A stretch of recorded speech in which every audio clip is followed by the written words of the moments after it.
नमस्कार, बहुत स्वागत है आपका। आप देख रहे हैं आपकी आवाज, मैं हूं आपके साथ मृदुल शर्मा।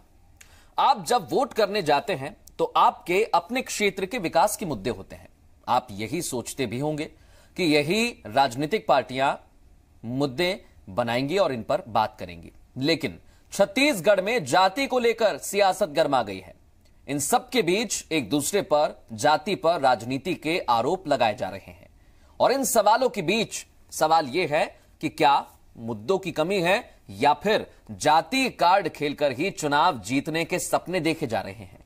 चर्चा करेंगे हम, जाति के बीच आपके मुद्दे कितने अहम होंगे। कुछ मेहमान हमारे साथ रहेंगे, उससे पहले आपको यह खास रिपोर्ट दिखाते हैं।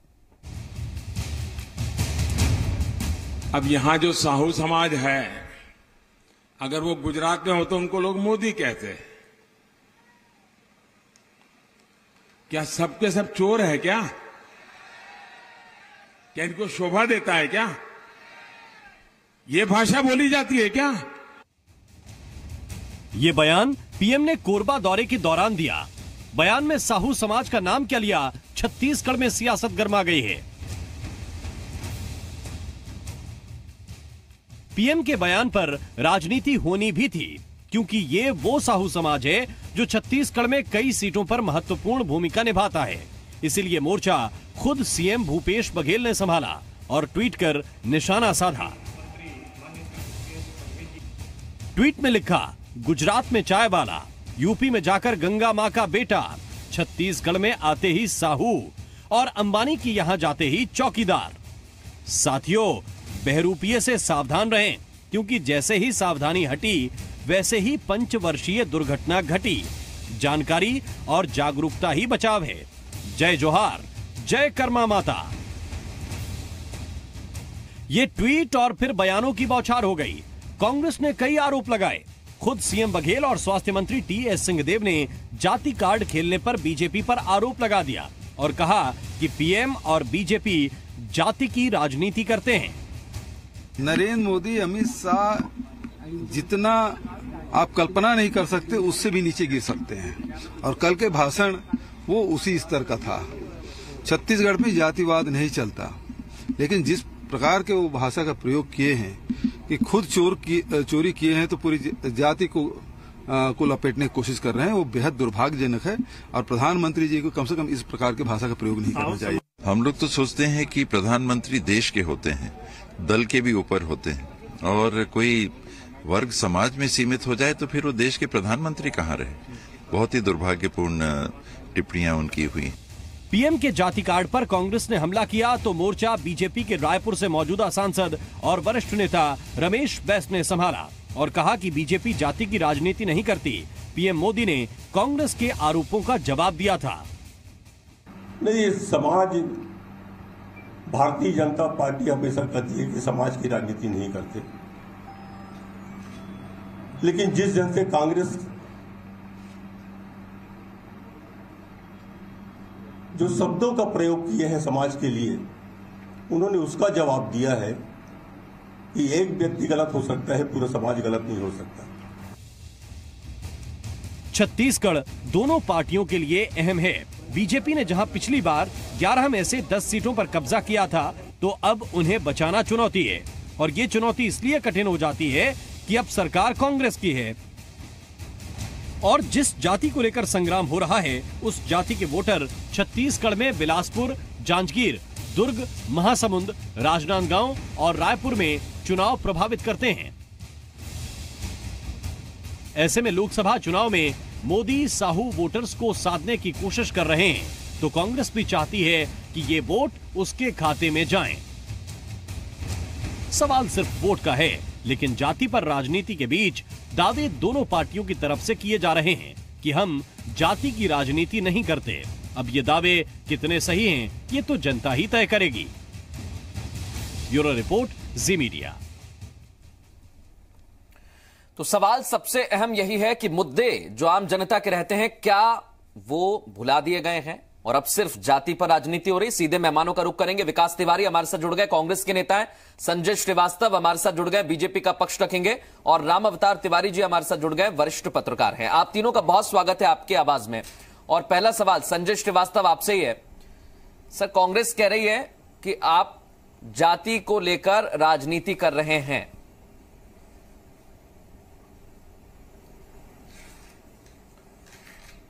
देखिए मृदुल जी, जो कांग्रेस पार्टी देश की आजादी से, या ये कहूं कि देश की आजादी के पहले से जातिवाद पर और धर्म के आधार पर जिन्होंने राजनीति करी है, बरसों बरस तक सरकार और सत्ता में आए हैं, ये तमाम प्रकार का इतिहास इस बात को बयां करता है। ऐसे लोग यदि भारतीय जनता पार्टी पर जातिवाद का आरोप लगाएं तो मुझे लगता है ये ठीक नहीं है।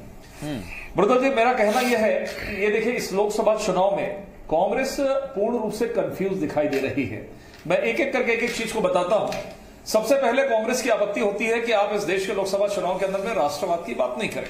यदि राष्ट्र की बात आती है, तमाम प्रकार की घटनाएं जो इस देश के अंदर में हुई है उस पर यदि चर्चा होती है, तो कांग्रेस को इस पर आपत्ति आती है कि राष्ट्रवाद पर चुनाव के अंदर में बातचीत नहीं होनी चाहिए, पहली चीज। दूसरा, यदि जातिवाद के जिस विषय को लेकर, उस पर भी मैं डिटेल में बताऊंगा कि इस पर भी इनको आपत्ति है कि जातिवाद पर बीजेपी कहीं न कहीं राजनीति करती हुई दिखाई देती है। एक और विषय कह रहा हूं जो हमारा प्रमुख मुद्दा है कि विकास का मुद्दा है। आपको याद होगा कि गुजरात में विधानसभा के चुनाव होते हैं, उस विकास के मुद्दे पर राहुल गांधी का बयान आता है कि विकास पागल है, राष्ट्रवाद नहीं होना चाहिए, जातिवाद तो खैर हम करते ही नहीं है, विकास नहीं होना चाहिए। आखिर कांग्रेस इतनी कंफ्यूज को है इस लोकसभा चुनाव के अंदर में? ठीक है, पहली बात, कांग्रेस कंफ्यूज है। जिस जातिवाद को लेकर आप कह रहे हैं, मैं सबसे पहला सवाल कांग्रेस के प्रवक्ता से करूंगा, 1 मिनट, कि राहुल गांधी जी ने 3 दिन पहले कर्नाटक पर क्या कहा? हाँ। कि सारे मोदी चोर हैं। उन्होंने कहा इस बात को। तो मोदी जी की यह पीड़ा है। मोदी जी ने ठीक कहा कि कोई जो साहू है वो गुजरात में मोदी है, साहू जो है वो राजस्थान में राठौर है। तो क्या सारे मोदी चोर है, मतलब सारे लोग चोर हैं क्या? ये सवाल है, ये पीड़ा है नरेंद्र मोदी जी की। और मुझे लगता है मोदी जी की पीड़ा को देखते हुए कांग्रेस को और राहुल गांधी को खेद प्रकट करना चाहिए। ठीक है सर, ये तो वही बात हुई कि हमारी डिबेट में विकास तिवारी हैं और राम अवतार तिवारी हैं। या तो विकास तिवारी कांग्रेस के हो जाएं या फिर राम अवतार तिवारी जी खुद कांग्रेस के हो जाएं। ये तो वही बात हुई ना सर? आपका कहने का मतलब ये अगर कह दिया तो सारे एक साथ हो गए। देखिए, निश्चित रूप से साहब, क्यों नहीं है? इस देश के अंदर में जब चर्चाएं होती है, धर्म पे होती है, संप्रदाय पर होती है, जातिवाद पे होती है, ये तमाम प्रकार की धर्मनिष्ठता, वही तो मैं कह रहा हूं सर कि क्या सिर्फ जाति पर अब चर्चा होगी, इसके इतर कोई चर्चा नहीं होगी? सवाल खड़ा करे तो ये बातें तो बनती है। आखिर एक किसी कांग्रेस पार्टी के राष्ट्रीय अध्यक्ष का ये कौन सा बयान है? ये कौन सा बयान? आपको बयान को लेकर दिक्कत है, लेकिन अब जाति को लेकर भी सवाल खड़े हो रहे हैं।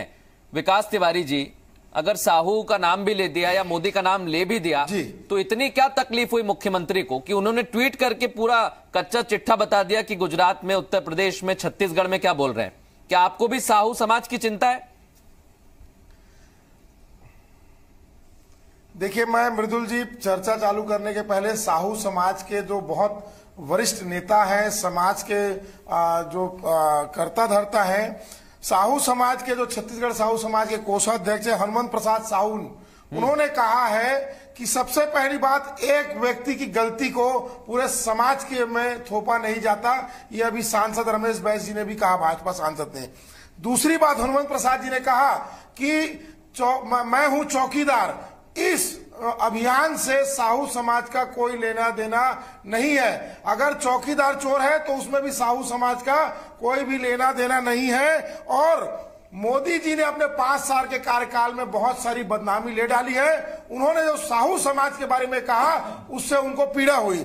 दूसरा बयान आया कर्मचारी नेता और साहू समाज के प्रमुख एसपी साहू जी ने कहा कि मैं इस बयान की कड़ी निंदा करता हूं और मोदी साहू समाज से माफी मांगे। देखिए, नरेंद्र मोदी जी अपने ड्रामेबाजी के लिए पूरे देश और जगत में जाने जाते हैं। ये शांत प्रदेश है, मां कर्मा का प्रदेश है, बाबा गुरु घासीदास का प्रदेश है। वहां पर इस प्रकार का जहर घोलने का काम अगर आप उनके समाज से होते तो निश्चित तौर पे साहू समाज का बयान नरेंद्र मोदी जी के खिलाफ नहीं आता।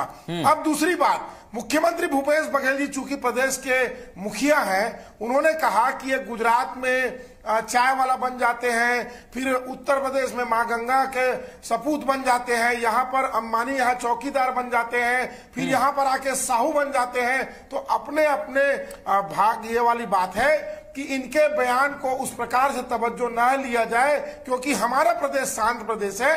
और सबसे बड़ी बात मृदुल जी, अगर मोदी जी साहू है कहते हैं तो इस प्रदेश में तो 25 लाख पंजीकृत बेरोजगार, उसमें बहुत सारे साहू हैं। मैं वही कह रहा हूं ना विकास तिवारी जी, केंद्र में 22 लाख विधानसभा के चुनाव में आज भी खाली है। खुद भूपेश बघेल ने अपने आप को किसान का बेटा बताया है, जाति को लेकर सवाल खड़े हुए हैं। क्या हम ये समझें कि जो साहू समाज बड़े स्तर पर जो किसान है या व्यापारी है छत्तीसगढ़ में, उसको साधने की कोशिश हो रही है, इसलिए जैसे ही पीएम ने कहा वैसे ही सीएम को आना पड़ा? देखिए, बड़े राजा ठाकुर और राज परिवार से संबंधित पूर्व मुख्यमंत्री डॉक्टर रमन सिंह ने कुछ दिन पहले मुख्यमंत्री भूपेश बघेल को कहा, अरे छोटे आदमी, लेकिन मुख्यमंत्री जी की नम्रता है, उन्होंने कहा हाँ मैं छोटा आदमी हूं, किसान हूं, लेकिन उन्होंने ये नहीं कहा कि मुख्यमंत्री भूपेश बघेल कुर्मी है इसलिए उन्होंने कुर्मी का अपमान किया। ये तो जो भारतीय जनता पार्टी और आरएसएस की फूट डालो और शासन करो की नीति है, ये उसका एक घोतक है। मैं राम अवतार जी आपके पास आ रहा हूं। इन दोनों वर्जन को आपने सुन लिया है, लेकिन इन सब के बीच साहू समाज की जो राजनीति में दखल है उसकी अगर बात करें तो 6 सीट ऐसी हैं लोकसभा की जिसमें बड़ा वोट माना जाता है साहू समाज का, और विधानसभा चुनाव में से 14 उम्मीदवारों को बीजेपी ने टिकट दिया जो साहू समाज से आते थे और 13 हार गए। क्या ये बीजेपी को ध्यान है, इसलिए बड़ी सभा में या नेता अपनी जुबान पर साहू समाज का जिक्र कर रहे हैं? देखिए, ये पूरा राजनीति का हिस्सा है, राजनीति के रणनीति का हिस्सा है और आगामी चुनाव है, इसको पूरे चुनाव के नजरिए से देखना ज्यादा उपयुक्त होगा। पहली बात यह है कि कोई प्रधानमंत्री सार्वजनिक रूप से अपनी जाति को लेकर बोले, ये एक गंभीर चिंता का विषय है समाज के लिए। वो भी भाजपा, जो भाजपा कमंडल की राजनीति करती है, वो भाजपा जो कभी देश, कभी समाज, पार्टी, फिर व्यक्ति की बात करती थी, वो आज सबसे पहले जाति की बात कर रही है। लालू यादव बोले, मुलायम बोले, मायावती बोले, कई पार्टियां और जो जातियों के आधार पर पार्टियां चल रही है, उनके अगर समतुल्य भाजपा या कांग्रेस आ रहे हैं तो ये सामाजिक व्यवस्था के अनुसार से और राजनीति के हिसाब से दोनों तरफ से मैं इसको गिरावट मानता हूं। पहली बात। दूसरी बात यह है, साहू समाज जो है छत्तीसगढ़ में लगभग भाजपा का एक बड़ा वोट बैंक माना जाता है, परंतु पिछले विधानसभा चुनाव में वो वोट अपनी उपेक्षा का शिकार मानते हुए या परिवर्तन की लहर में आके कांग्रेस को वोट दिया, लगभग साहू हार गए। और ऐसी स्थितियों में, अब बदली हुई राजनीति की स्थितियों में, एक मोदी जी ने को एक अवसर मिला, जो उनको आरोप लगते हैं उसको वो हथियार बना लेने में बहुत मास्टर माने जाते हैं, तो उनके ऊपर जो आरोप लगे उसको उन्होंने अपने जाति कार्ड खेलकर एक तरह से 3 से 4 लोकसभा क्षेत्र में अपनी स्थिति को मजबूत करने की इसके सहारे एक बड़ी कोशिश की है। और मेरे को तो लगता है कि कहीं न कहीं इसका फायदा भी भाजपा को मिल भी सकता है। ठीक है, बीजेपी को मिल सकता है। ये राजनीति जो है, राजनीति में इस तरह की जो राष्ट्रीय दलों में आए और ये अन्य वर्ग के जो कार्यकर्ता ये बड़ा इंपॉर्टेंट हो जाता है सर, क्योंकि लगभग 3.25 करोड़ की आबादी है, लोग काम कर रहे हैं और उनकी क्या स्थिति होगी। विकास तिवारी जी इस पर कुछ कहना चाह रहे राम अवतार जी? देखिए, धर्म और राजनीति के आधार पर वोट मांगना ये एक अपराध माना जाता है और अभी निर्वाचन आयोग ने, चुनाव आयोग ने इस पर कार्रवाई भी की। मायावती जी के ऊपर कार्रवाई हुआ, नवजोत सिंह सिद्धू के ऊपर कार्रवाई हुआ और यूपी के मुख्यमंत्री योगी आदित्यनाथ के ऊपर भी कार्रवाई हुआ इस प्रकार के बयानबाजी से। कांग्रेस पार्टी ने भी मांग की है कि प्रधानमंत्री नरेंद्र मोदी जी को 72 घंटे भाषण देने से और सभाओं में जाने से रोका जाए, क्योंकि इससे एक प्रकार का जो स्वच्छ और स्वतंत्र चुनाव हो रहा है, कहीं ना कहीं आप जाति के आधार पर यही बड़ा सवाल है ना। राजनीति की आप बात कह रहे हैं कि रामादास तिवारी जी, आप कह रहे हैं कि इस पर जो स्थिति अभी पैदा हुई है उस पर रोक लगना चाहिए, और आपकी बात को लेकर विकास तिवारी जी आपके बगल में बैठे संजय श्रीवास्तव बड़े अच्छे से मुस्कुरा दिए। संजय श्रीवास्तव जी, आप तो कहते हैं कि आप जाति के नाम पर राजनीति नहीं करते। जी, देखिए मृदुल जी, बिल्कुल आपने सही कहा और आपने सही सोचा कि हम जाति के आधार पर राजनीति नहीं करते हैं। मैंने पहले कहा कि जो कांग्रेस देश की आजादी के बाद से जिस तरीके की राजनीति करी है, ये किसी से छुपा हुआ मामला नहीं है। परिवार के आधार पर राजनीति करने वाले लोग दूसरों पर आरोप लगाते हैं। लेकिन उससे पहले मैं ये पूछना चाहता हूं कि ठीक है, जाति की चिंता, तमाम प्रकार के विषय पर बातचीत हो रही है, ये कौन सा अधिकार है, कौन सा संविधान है जो इनको अधिकार देता है कि प्रधानमंत्री के ऊपर में तमाम प्रकार की गलत टिप्पणियों जिस तरीके से लगातार हो रही है, और चौकीदार चोर राहुल गांधी की जितनी समय पिछले 2 महीने से लगातार यहां से ये कहते हैं कि चौकीदार, और वहां से अपने कार्यकर्ताओं से नारे लगवाते हैं चोर है। यदि वो कर्नाटक की आम सभा के अंदर में कहते हैं कि सारे मोदी चोर हैं, मोदी कौन है, वो किसको कहना चाहते हैं वो बताएं। नरेंद्र मोदी जी को ही कहना चाहते हैं ना। ये कौन सी व्यवस्था है, किस पर बैन लगना चाहिए। और एक और मैं बता रहा हूं ताजा उदाहरण, अभी शायद आप भी इसको ध्यान नहीं दिए होंगे। अभी आपने अभी यहां पर ट्वीट दिखाया कि माननीय मोदी जी ने जिस तरीके से साहू समाज की बात करी, उसमें मुख्यमंत्री जी का ट्वीट देखिए, राजनीति में किस तरीके से जातिवाद को जोड़ा जाता है, मैं बता रहा हूं आपको। उन्होंने पहले टिप्पणी की कि गुजरात में मोदी जी चौकीदार हैं, गंगा मां के बेटे हैं, तमाम प्रकार के हैं, ये हैं, छत्तीसगढ़ में साहू समाज की बात है, और नीचे ये कह रहे हैं कि ये जनजागरण है। भूपेश बघेल जी समझ लें कि छत्तीसगढ़ का जो साहू समाज है, मैं दोनों के पास राम अवतार जी भी कुछ कहना चाहते हैं इस पर, विकास तिवारी भी कुछ कहना चाहते हैं। एक मिनट लेकिन संजय श्रीवास्तव जी, मैं आपसे पूछ रहा हूं, अगर आप राजनीति नहीं करते क्या कहा, तो फिर क्या जरूरत है? आखिरी में उन्होंने, ये तो आप भी जानते हैं, जय कर्मा माता, जय कर्मा माता, भारत माता की जय के नारे नहीं, इसको कहते हैं जातिवाद की राजनीति।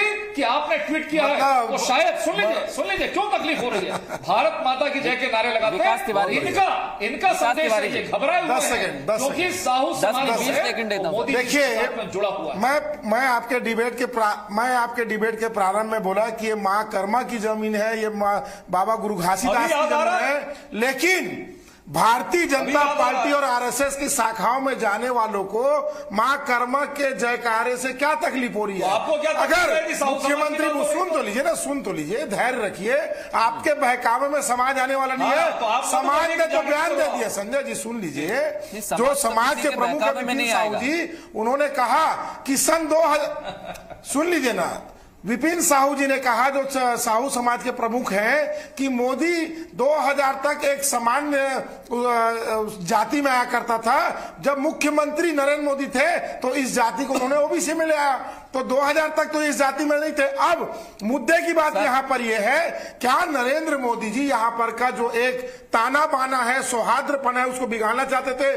जो छत्तीसगढ़ में जो सवाल है विकास तिवारी जी, और मैं आपसे भी पूछ रहा हूँ, वो मुंह की खाया है। सर, अगर प्रधानमंत्री साहू समाज का नाम लेते हैं और वो पूरे साहू समाज की पैरवी नहीं करते, तो आप जिन नामों का जिक्र मेरे सामने कर रहे हैं, क्या वो पूरे समाज की पैरवी करते हैं? देखिए, ये तो समाज के नेता है, अपने अपने पदों में, कोई कोषाध्यक्ष, वही बोल रहा हूं ना सर, ये समाज के नेता हो गए। क्या यही आपकी बात है? कांग्रेस भी समाज के नेताओं की बात करती है? नहीं, हम समाज और राजनीति दोनों अलग अलग रहता है, इसलिए तो कह रहा हूं सर, अगर समाज और राजनीति अलग है तो उसे अलग ही रहने दीजिए, उसको कम से कम इसमें मत शामिल करिए। क्योंकि आपको बताता हूं सर, मैं जो राजनीति का मोटा मोटा हिसाब है ना सर, उसमें साहू समाज बड़ी भूमिका निभाता है छत्तीसगढ़ में, ये हम सब जानते हैं। इसलिए कोशिश यही हो रही है। मैं आ रहा हूं, हमारे साथ राम अवतार जी हैं। एक छोटा कमेंट मैं बता रहा हूं विकास तिवारी जी, राम अवतार जी से छोटा कमेंट लेता हूं, टाइम नहीं है सर मेरे पास। 10 सेकंड, बहुत छोटा सा कमेंट। आज ताम्रध्वज साहू जी पीडब्ल्यूडी मंत्री है, गृह विभाग के मंत्री हैं। ऐसा सौभाग्य भारतीय जनता पार्टी के लोग साहू समाज को क्यों नहीं दिए थे? सर, रमशीला साहू मंत्री थी, रमशीला साहू मंत्री थी रमन सरकार में, 3 सांसद थे, कई सारे विधायक, अभी भी 3 सांसद थे। छत्तीसगढ़ के साहू समाज के, मैं इस पर नहीं जाना चाहता सर कि अगर मंत्री बन जाते हैं तो समाज का सम्मान हो जाता है, या मुख्यमंत्री बन जाएंगे तो समाज का सम्मान हो जाएगा। समाज का सम्मान तब होगा जब उनको विकास की मुख्य धारा में हम जोड़ेंगे, अच्छे से काम करेंगे, जो किसान है उनको अच्छी चीजें मिलेंगी, उनकी फसल अच्छी हो, उनको ऋण हो। साहू समाज के मंत्री राम अवतार जी,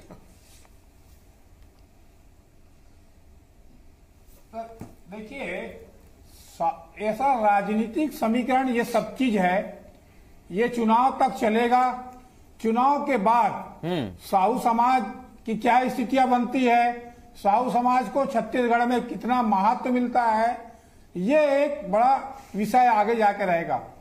ऐसा कहा जाता है कि छत्तीसगढ़ में चुनाव जीतने के लिए तेजी से उभरता हुआ जो समाज है जी, बहुत एकजुटता से साहू समाज उभर रहा है और अपनी राजनीतिक जागरूकता बनाया हुआ है।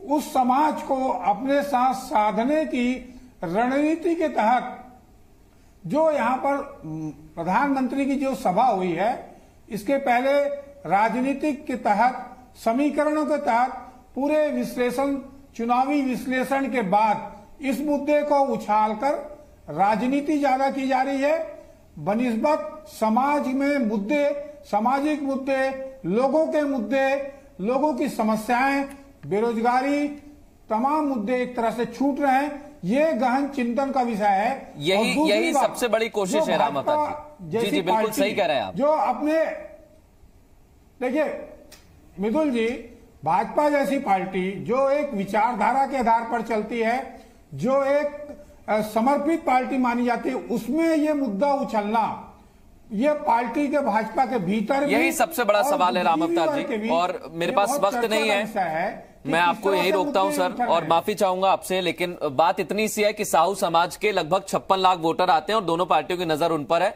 कोई भी ये नहीं चाहता कि साहू समाज का वोट एक किसी पार्टी में चला जाए, इसलिए बयान और वार पलटवार हो रहे हैं। आप तीनों मेहमानों का बहुत शुक्रिया आपकी आवाज में अपना अपना पक्ष रखने के लिए।